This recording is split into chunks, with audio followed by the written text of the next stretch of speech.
Look, they must have heard the rumor that the beautiful girl arriving today is the new future ruler of Terabithia. Who heard? The Terabithians. They've been waiting. Where? I don't see them. It's an ancient forest, Maybell, full of magical creatures and friendly giants, anything you can imagine. But you gotta look really hard. But keep your mind wide open.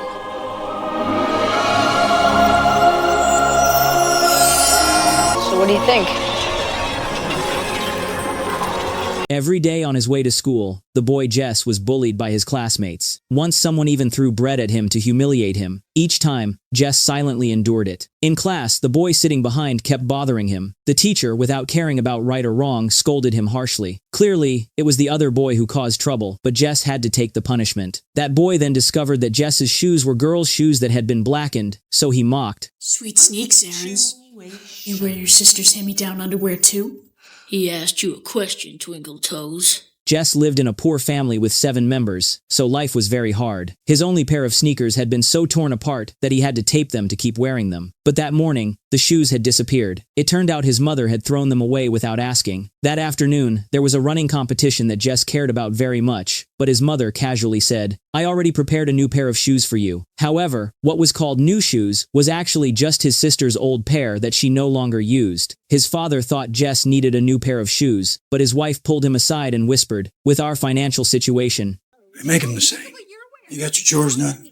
Jess had no choice but to accept it, so that others would not realize they were girls' shoes. He used a black marker to cover the pink parts. But even though he tried to hide it, his classmates still found out and mocked him cruelly. At that moment, the new transfer student Leslie appeared and interrupted everything, and Jess's fate was about to change because of her. Perhaps because of nervousness, as soon as she entered the classroom, Leslie's belongings fell all over the floor, giving the class a good laugh. Only Jess looked at her with sad and sympathetic eyes. He thought that it would not be long before Leslie also became a target of bullying like him. Sure enough, during recess, Leslie wanted to go to the restroom, but was stopped at the door by the bully, demanding $1 as a fee. Leslie was not afraid at all. She stared at his large feet and told a story about a big-footed monster who had its toes cut off for doing evil. The bully was confused after hearing that. Taking advantage of his distraction, Leslie tried to squeeze in, but in the end, she was still blocked. She had no choice but to give up. In the afternoon, the school's running competition began. The sport was originally only for boys, but Leslie also voluntarily participated. The boy sitting behind Jess warned Leslie to stay away from the boys' competition. Unexpectedly, Jess, who was usually timid, bravely asked back, What's the matter, Hoger? Afraid a girl's gonna beat you?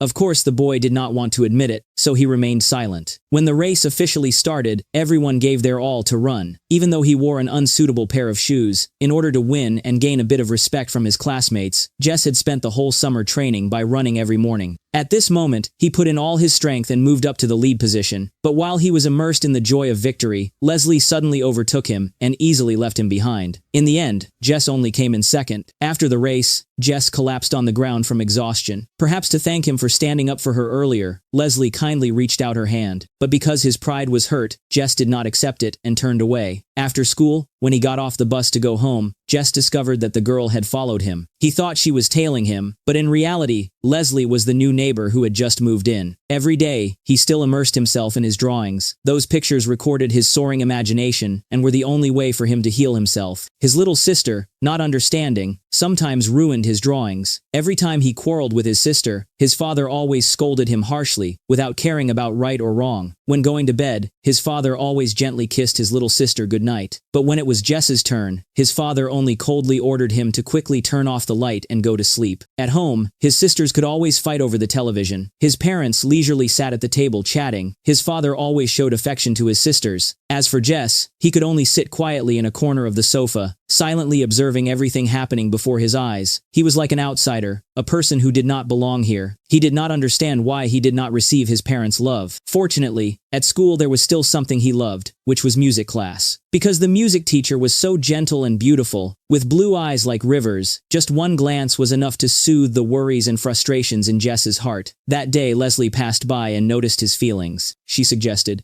Take a picture. Last longer.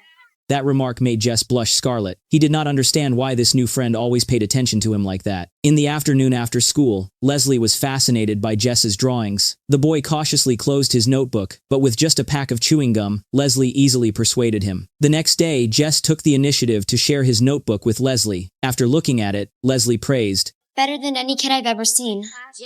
Although outwardly Jess appeared calm, inside he was very happy. This was the first time he had ever been praised by someone. Then in class, Jess witnessed another talent of Leslie. At the teacher's request, Leslie read her essay about diving. The words, as beautiful as poetry, immediately captivated Jess, making him feel as if he had entered Leslie's underwater world. Seeing the admiring expressions of the classmates, the teacher said that tonight there would be a program about diving. She hoped everyone would watch it at home and write a reflection. But Leslie asked, What if you can't watch this program? But what if you don't have a TV?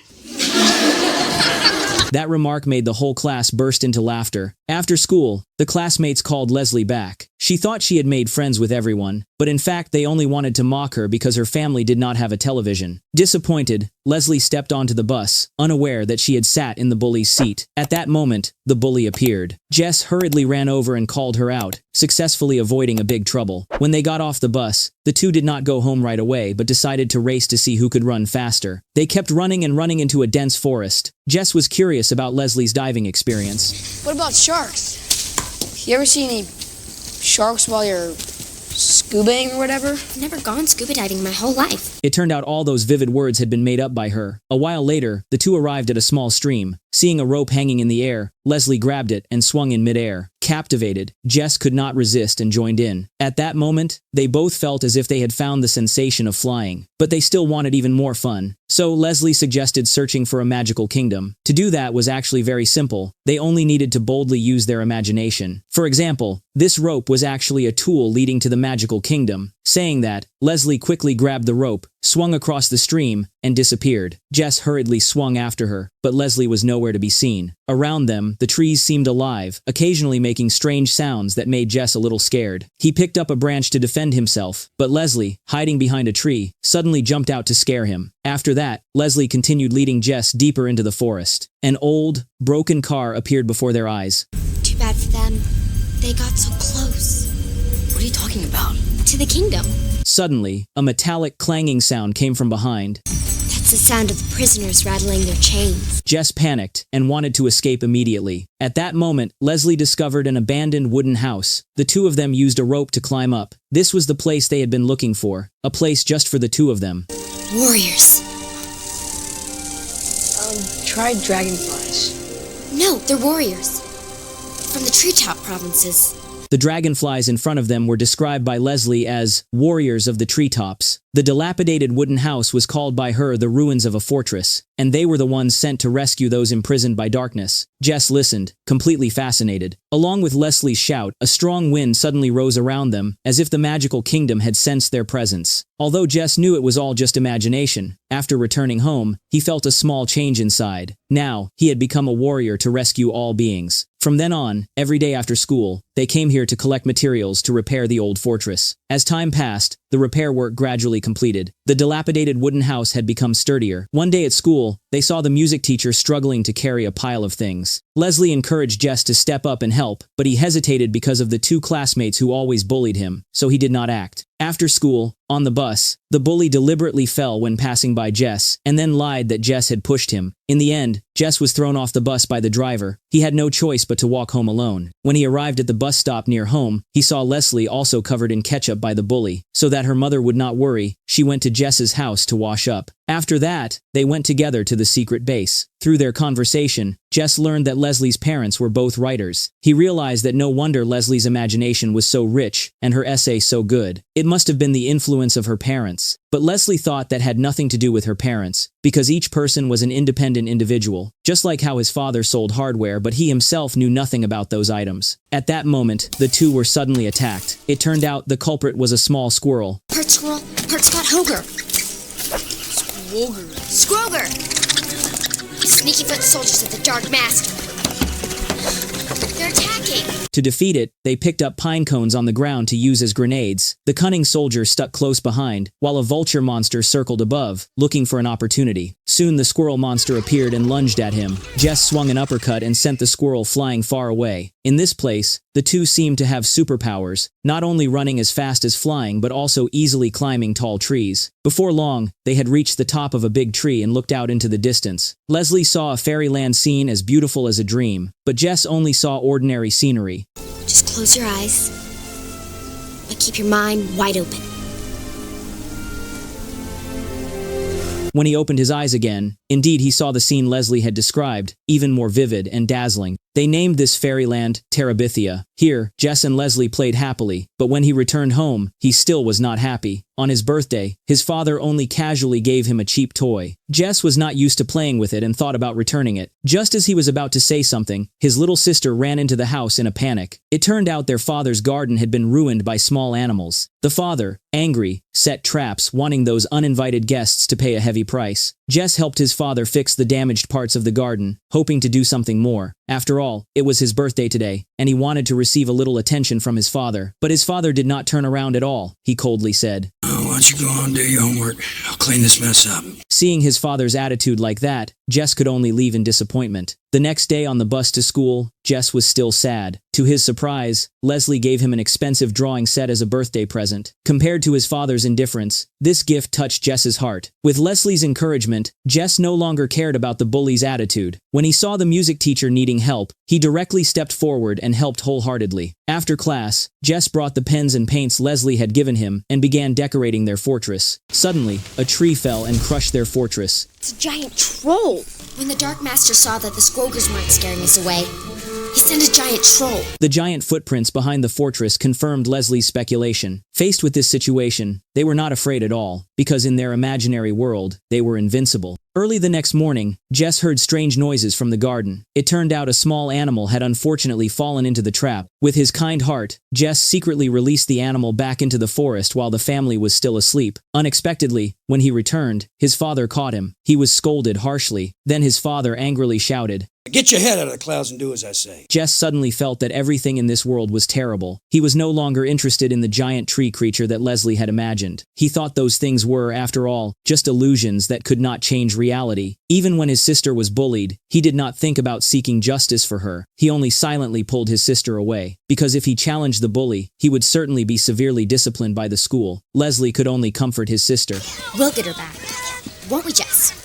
But Jess still believed that was impossible. But an advertisement looking for someone to adopt a dog changed Jess's thinking. When night fell and his heart became calm, he realized Leslie had been right. The next day, he threw Leslie a drawing. It was a poster with the words, "The campaign to hunt the giant tree creature officially begins today." After class, Leslie eagerly went to Terabithia. Jess had prepared a surprise for her. He gave her that little dog. Just like that, their team became stronger, and the little dog became the hunter of the giant. Under the hunter's lead, they easily found the giant. Its huge feet stuck out of the ground, and the two had no choice but to run away. They thought the giant had no weakness, but the hunter easily found its fatal weakness. Just like that, the little hunter defeated the giant. The two began to think about what the bully's weakness was. Very quickly, Leslie came up with an idea. They wrote a love letter to the bully, signing it as the most handsome boy in school, and then secretly slipped it into her book. Everything went exactly as planned. After school, the bully went to that boy on her own, but the boy, not understanding anything, ignored her. This situation was witnessed by everyone on the bus. Feeling humiliated, the bully immediately lost her usual arrogance. This also made his little sister feel extremely satisfied. After going home, Leslie invited Jess to her house to help paint the walls. Here, for the first time, Jess received praise from adults. He realized Leslie's parents were completely different from his own. Her parents were always full of passion. Their family of 3 was truly happy. This also brought a change in his heart. Jess realized that a normal family relationship should be like that. Returning home, his father was still as cold as usual. He told him to do housework. For the first time, Jess responded to his father. You know,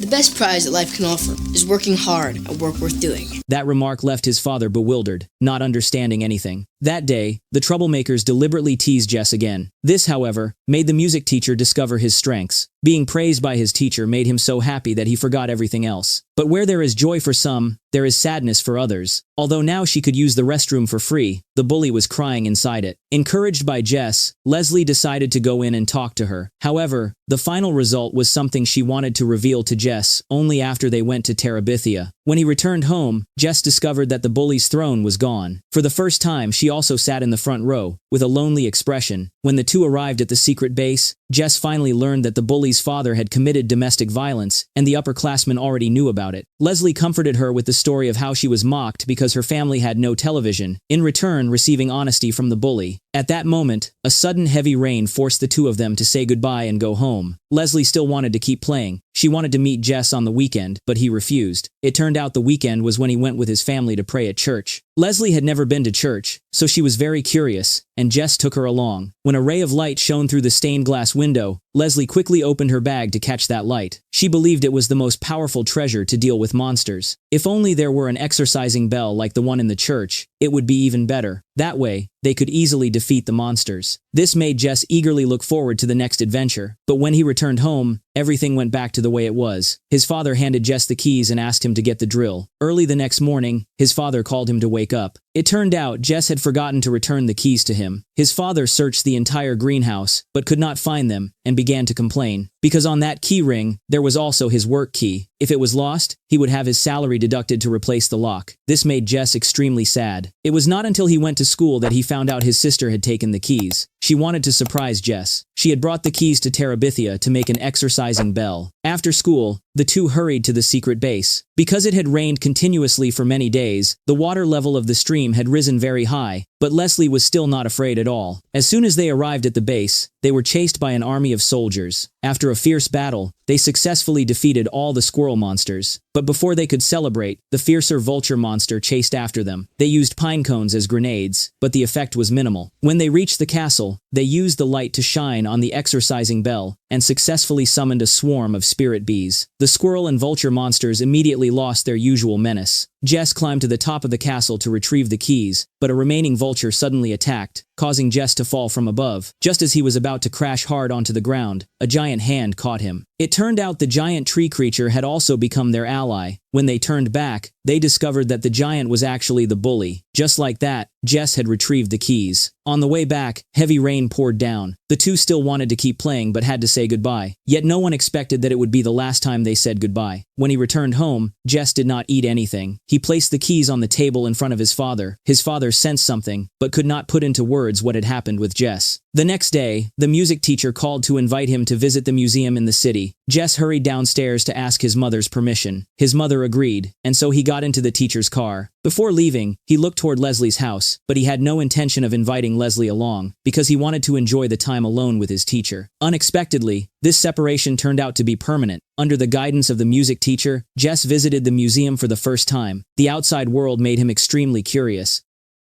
But when he returned home, his mother showed unusual concern for him. It turned out she had not clearly heard his request for permission and thought he had died as well. Jess was bewildered when he heard what the family said. Your friend Leslie is dead. She drowned in a creek this morning. Apparently she tried to swing across on a rope and it broke. They think she hit her head. Not wanting to believe the truth, Jess hurried to Leslie's house. When he saw the police cars, he finally believed this was real. Jess quickly ran back to his room and blocked the door. He opened his sketchbook, turning to the page with Leslie's picture. His heart was in unbearable pain. The next day, his parents took Jess to Leslie's house to offer condolences. Leslie's father held him tightly and said, You know, Leslie, she never had much luck making friends at her old school. We were hoping that when we moved out here, she would... She said if it wasn't for you, Jess, you're the best friend she's ever had. I want to thank you for that. It turns out that Leslie, the one you thought was your savior, was actually saved by you. Jess could not accept this truth. The boy sitting behind him still would not leave him alone. He looked at Jess with a malicious gaze and said, So, looks like it's the fastest kid in the class now, huh? Jess turned around and, without hesitation, punched him. The teacher told Jess to stand in the hallway as punishment, but she did not criticize him. Because she had once lost her husband, she sympathized with Jess's action. She deeply regretted losing such an excellent child like Leslie. The music teacher's singing was still melodious, but Jess no longer had the heart to enjoy it. The squirrel and vulture monsters were still arrogant, but the giant tree creature had awakened. On the bus, Jess noticed that the vulture was injured, and the bully sat down beside him. After getting off the bus, he no longer heard Leslie's voice. Jess threw down his school bag and went to the rope swing. The rope had broken. A large tree lay across the stream, becoming a bridge. Jess walked to the head of the bridge, following the familiar path deeper into the forest. When he reached the old broken car, the sound of chains rang out again. He was no longer afraid but opened the car door, snatched the wind chime, and threw it outside, completely freeing the prisoners in chains. At that moment, he suddenly heard someone calling him. Thinking Leslie had returned, he recklessly ran toward the voice. But when he turned back to the bridge, he discovered his little sister had secretly followed him. Jess stepped forward to rescue his sister, bringing her down. She was very worried about him, but Jess acted indifferent, even pushing her to the ground. Just like that, he hurt his sister. Jess went to their fortress. Sadly, Leslie was not there. He picked up the gifts Leslie had given him, went to the riverbank, and threw them all into the water. Even if he could draw the most beautiful pictures in the world, without Leslie, everything became meaningless. At that moment, the King of Darkness suddenly appeared. Jess quickly stood up and ran away, but the King of Darkness had no intention of letting him go. Carelessly tripping over a branch, Jess fell, and the King of Darkness took the opportunity to rush at him. In fact, the King of Darkness was his father. He held Jess tightly, comforting him that everything was all right now. In his father's arms, Jess finally could not hold back and burst into tears. All the emotions that had been suppressed for so long now poured out like a flood. He blamed himself, thinking that he should have gone to hell, because if he had invited Leslie to the museum that day, she would not have died. His father gently comforted him. The girl's death was just an accident, and had nothing to do with him. Under his father's patient soothing, Jess finally calmed down. That evening, Jess went to apologize to his sister for what had happened during the day, but she was still angry and did not forgive him. At that moment, Jess saw the picture of himself drawn at the head of his sister's bed. It turned out that in his sister's world, he was a hero who could drive away demons for her. The next day, Jess used his own way to say the final goodbye to Leslie. When he looked at the bridge leading to Terabithia, Jess suddenly thought of something. Then he ran quickly, and finally, just in time, he asked Leslie's father for permission to use the leftover wooden planks in front of his house. After receiving Leslie's father's approval, he set to work for a long time. Time passed little by little. With his perseverance and determination, he finally achieved his goal. He returned home and brought his sister to the bridge. Only then did he let her open her eyes. An invincible shield was hanging on the bridge. The once dangerous bridge had now become completely safe. In the past, Leslie had led him here. Now, Jess would inherit Leslie's spirit, and he led his sister here. Jess had prepared a wreath for his sister. He placed it on her head with a look full of affection. In the next moment, the wreath on his sister's head turned into a crown. The wooden bridge also transformed into a magical bridge, a place that possessed all the most beautiful things of the world of imagination. The giant brought the crown to Jess. Amid the cheers of countless spirits, they truly became the kings of Terabithia. Bridge to Terabithia is a fantasy film directed by Gabor Sisupo, starring Josh Hutcherson and Anna Sophia Robb. The film was released in 2007. Although it is a movie full of childhood elements, at its core, it is a brutal fable about growing up. The kingdom of Terabithia, created by Jess and Leslie, was a spiritual refuge where they could escape reality. But in the end, that fairy tale bubble was still pierced by cruel reality. Leslie's sudden death forced Jess to face the fragility of life. The most touching point of the film is that it does not sugarcoat the process of growing up. From a lonely and insecure boy, Jess learned how to be brave under Leslie's guidance, and finally rose from the pain of losing his best friend. Every step he took was full of struggle. The magical world of Terabithia could not protect them forever, but it was precisely the collapse of that dream that made the process of growing up so real. Leslie's death is the most shocking turning point in the entire film. Her departure was not accidental, but a profound metaphor for the impermanence of life. It also helped Jess realize in his grief that true maturity is not living forever in a fairy tale, but learning how to move forward with difficulty after loss. Bridge to Terabithia is not only an imaginary fairy tale world, but also the spiritual strength in each person's heart to resist reality. Even though Leslie was gone, the courage and love of life she left behind for Jess became the motivation for him to keep moving forward. In the end, Jess chose to pass this strength on to his sister so that the spirit of Terabithia would be carried on. The film does not bring superficial comfort but lets the audience, along with Jess, go through the pain so that everyone can understand that true maturity is not about avoiding sorrow, but about continuing to live with the memory memories. This film is like a mirror reflecting the loneliness and struggles in each of our journeys of growing up. Perhaps each of us has once imagined our own kingdom of Terabithia. But in the end, we all have to be like Jess, learning how to build a bridge between reality and fairy tales. On one side, carrying the beautiful things that have been lost. On the other, looking toward a new future. That is the end of today's story. Thank you for watching the movie. What do you think of this film? Please leave a comment below.